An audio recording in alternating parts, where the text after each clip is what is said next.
Mateus mora em uma pequena cidade no interior do Paraná, onde trabalha na loja de móveis de seu pai. Os moradores daquele bairro vêm debatendo acaloradamente o que fazer com uma pracinha que existe perto da loja.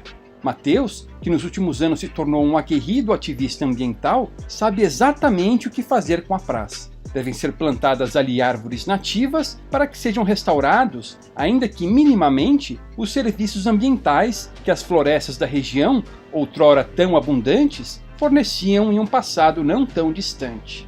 O que Mateus não consegue acreditar é que há pessoas que pensam diferente. Como ousam? Pergunta ele.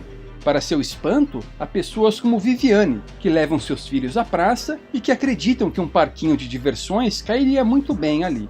Aqueles como Roberto, que passeiam com seus cachorros e que acham que um extenso gramado deixaria o local perfeito.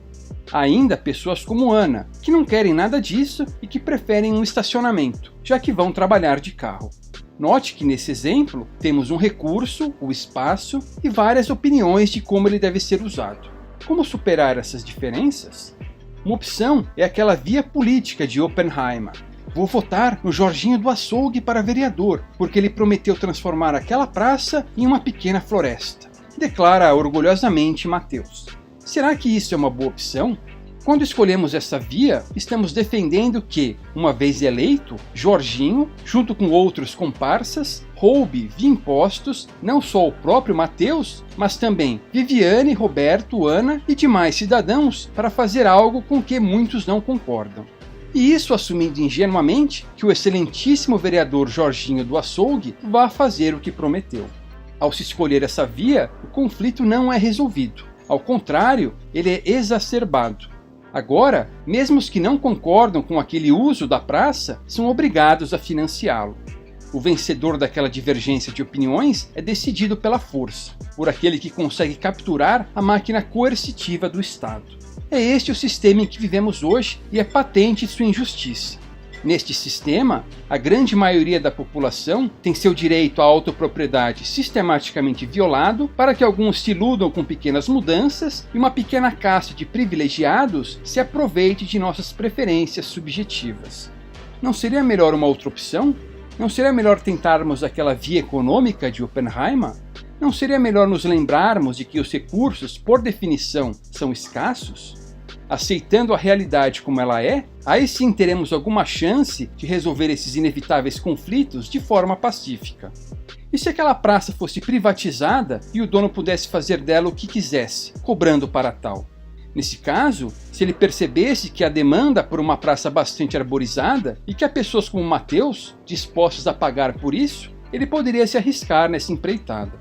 A escritora estadunidense Ayn Rand certa vez escreveu: podemos ignorar a realidade, mas não podemos ignorar as consequências de ignorar a realidade. No caso do meio ambiente, mesmo se ignorarmos o fato de que os recursos naturais são escassos, tratando-os como direitos e procurando socializá-los, a realidade baterá à nossa porta. Cairemos na tragédia dos comuns, haverá um incentivo para a exaustão desses recursos e surgirão vários conflitos, cujos vencedores serão determinados pela força. Assim, se quisermos realmente solucionar esses problemas, a solução é o livre mercado, é privatizar os recursos naturais. Antes de mais nada, a privatização de tais recursos é a única solução ética.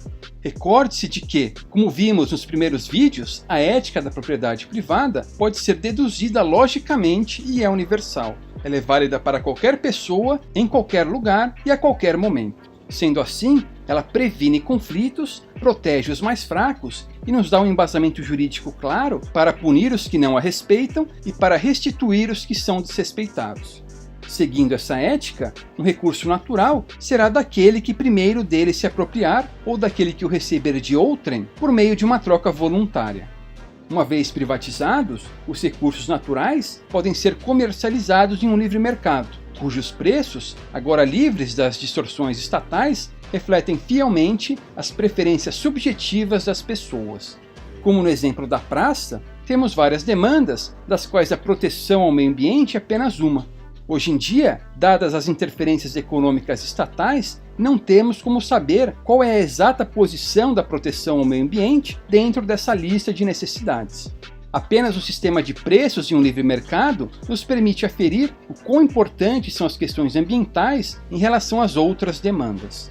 Ao contrário do que os justiceiros ambientais querem lhe fazer acreditar, a proteção ao meio ambiente não é uma prioridade para muitas pessoas, que colocam outras necessidades, igualmente legítimas, na frente. Um estudo do Pew Research Center, publicado em 2015, mostrou que a grande maioria das pessoas não considera a proteção ao meio ambiente algo relevante quando comparada com outros objetivos em suas vidas.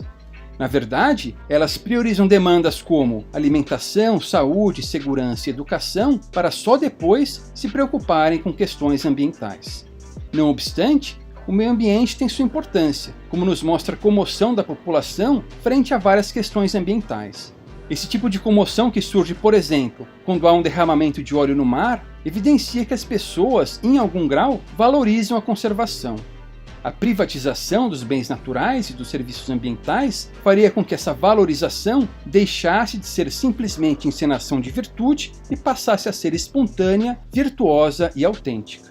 Assim, se o meio ambiente importa, ele será valorizado no livre mercado conforme outras demandas mais prioritárias venham a ser satisfeitas.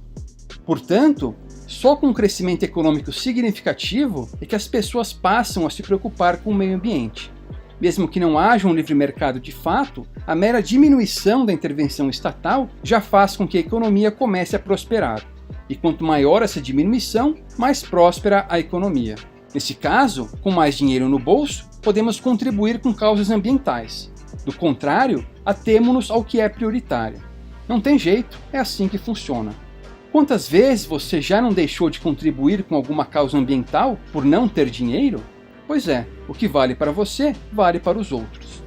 A aplicação de um sistema de preços aos recursos naturais também faz com que aqueles que consumam mais paguem mais, o que evita a tragédia dos comuns. Além disso, ele cria incentivos para que recursos naturais sejam ofertados de forma eficiente, já que envia sinais quanto ao que deve ser conservado ou transformado, seja um bem natural, como um pedaço de floresta, seja um serviço ambiental, como a prevenção de enchentes.